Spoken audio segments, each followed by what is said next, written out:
Sa araw na to guys is manguhuli ako ng isda para may makain kami dito. May mga ulam naman kami pero gusto pa rin namin na may isda din. Siyempre ito yung unang huli natin guys. Ang laki niyan, hindi makatakas. Tatlo yung kasi yung hook niya. Dalawa yung nakatama kaya hindi talaga makatakas. Tapos sa area namin dito guys, may mga Vietnam din nga nanguhuli. Galing ng Malaya sa Tarbens. And grabe guys, ang daming huli niya guys. So, akin, isa lang.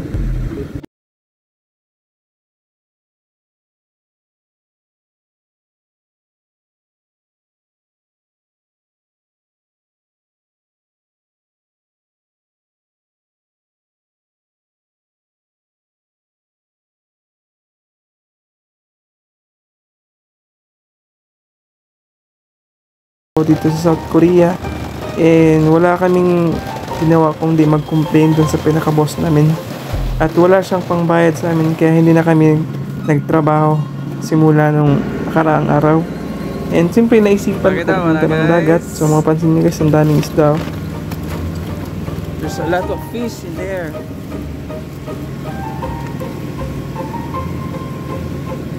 Oh, daming isda ano. Kung hulihin siguro lahat yan guys so, is aabot ng mga 3 banyera or 4. So sobrang dami talaga guys. Kahit isang buwan siguro pwede na yan. Pwede na yan pang ulam, di ba? Napansin guys sobrang lalaki ng iba, may maliit din. Pero siyempre mas maganda talaga pag malaki yung makuha mo lahat.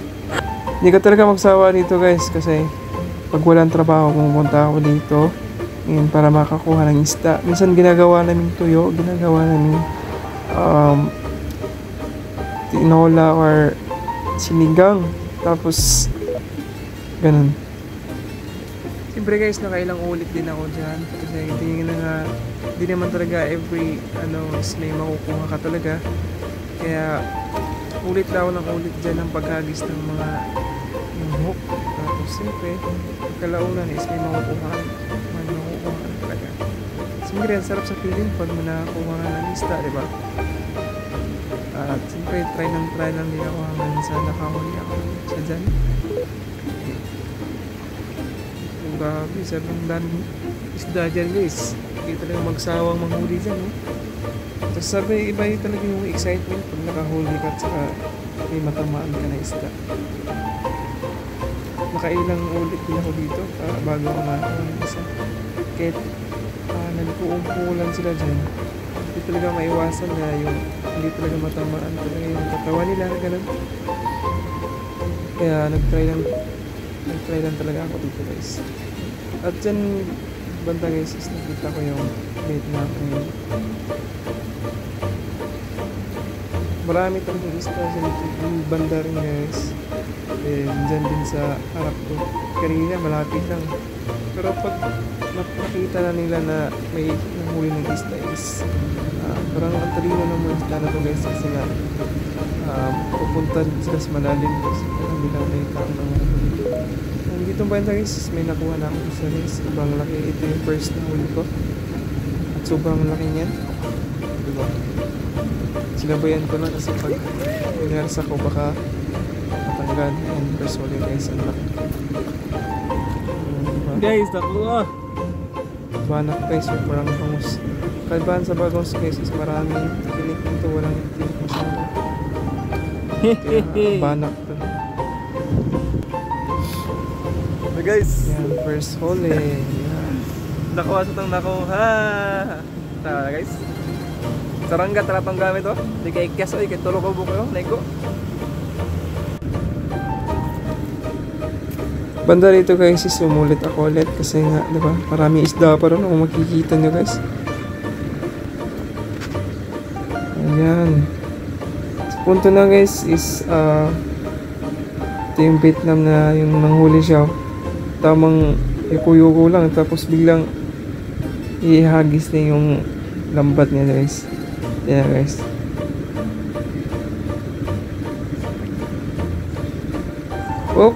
Oh, diba? Sobrang bilis lang. Yun, nagtatalaw na yung mga isda. Oh. Sobrang dami yun guys. Lugi ako sa kanya kasi nga bilis ng huli sa kanya sa akin. Isa-isa lang. Yan, grabe dami guys. Oh, pansin niya yan? Siguro masa mga 3 kilo or 4 na kilo. Siyempre ang lalaki kasi ng isda kaya marami din. Dito guys, nakahuli ako and sumabit dun sa PVC. Kaya ang ginawa ko is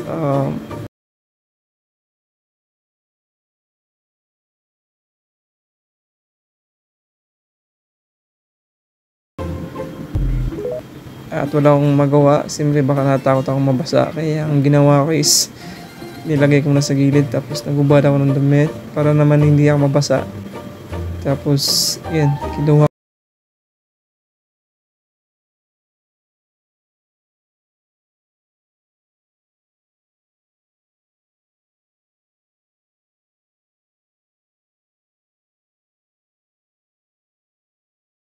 Ang hirap pala na kasi nga sobrang nagkagulo na yan. Tapos nahuli ko na yan. Grabe, laki na. Parang buhay tapang lang. Yan guys.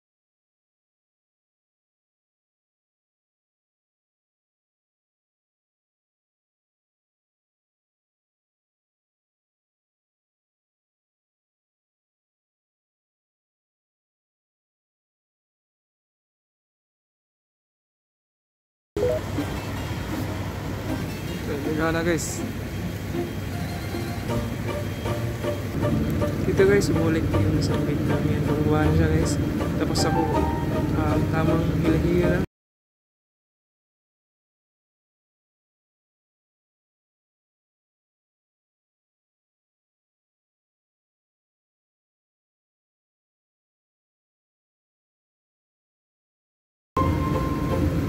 Sarap ng pilit yung nakahuli guys. Yan, isa nakahuli ko guys.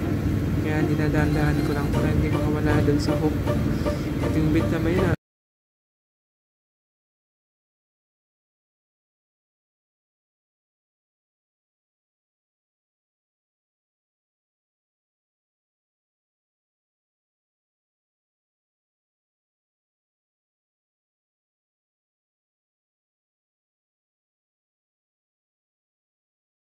nakahuli din ako pero isa lang. Bilis yung huli niya guys. Talaga, pero sa kanya lang sa akin ang bagay. Pero okay lang yan kasi nga sobrang dami ng isda kahit araw-araw ka bumalik dun. Kasi may isda talaga. Pero ang kaibahan lang pag palagi kang mapunta sa dun sa dagat is yung isda is ang bilis na makaintindi kaya pupunta sila agad sa malalim. Guys,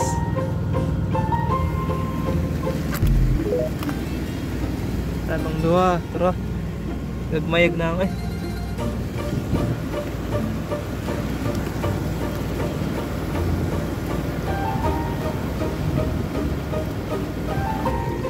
Ito guys, nakahuli ulit ako ng isa dyan. May dumaang barko kaya sobrang maaari na guys. Pero mamaya mawala lang din.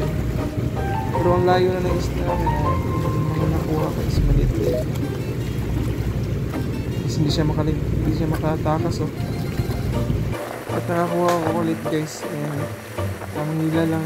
Hindi siya masyadong malakas guys kasi maliit.